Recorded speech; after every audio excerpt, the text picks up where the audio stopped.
সেদিন হঠাৎই আমরা গিয়েছিলাম সেবকেশ্বরী কালী মন্দিরে।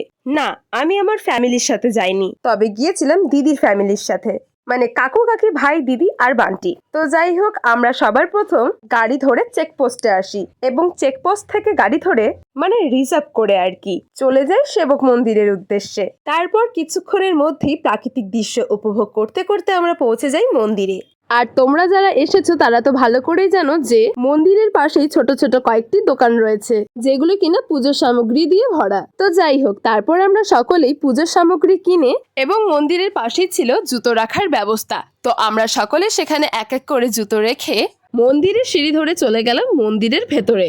এবং তারপর একটু উঠতেই দেখি সামনে একটি বোর্ড ঝোলানো, তাতে লেখা আছে মন্দিরের ফটো তোলা নিষেধ। তাই আর আমরাও কেউ ফোন বের করিনি। তো যাই হোক, তারপর আমরা শান্তি মতন পুজো দিয়ে সকলের মতন বেরিয়ে পড়লাম। এবং তারপর দেখি মন্দিরের ঠিক উল্টো পাশেই ছিল আর একটা মন্দির। তো আমরা সকলেই আবার সেই মন্দিরটায়ও গিয়েছিলাম। আর হ্যাঁ, ওই মন্দিরের তুলনায় এই মন্দিরের সিঁড়িগুলো ছিল একদম খাড়া, তাই সকলেরই একটু উঠতে কষ্ট হচ্ছিল বইকি। এবং শেষমেশ ওঠার পর বুঝতে পারলাম মন্দিরটা দূর থেকে ছোট লাগলেও ভেতরটা বেশ বড়ই ছিল।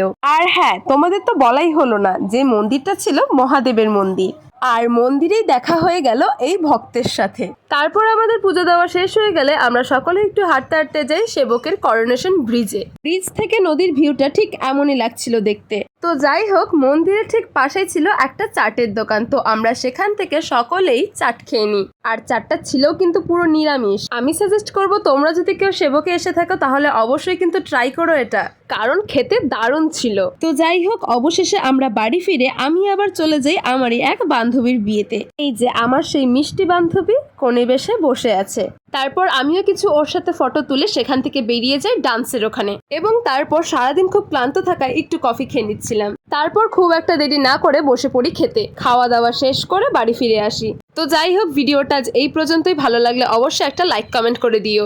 আর সকলকে জানাই শুভ নববর্ষ। সকলে ভালো থেকো এবং সুস্থ থেকো। আজ ভিডিওটা এই পর্যন্তই, দেখা হবে খুব তাড়াতাড়ি। টাটা।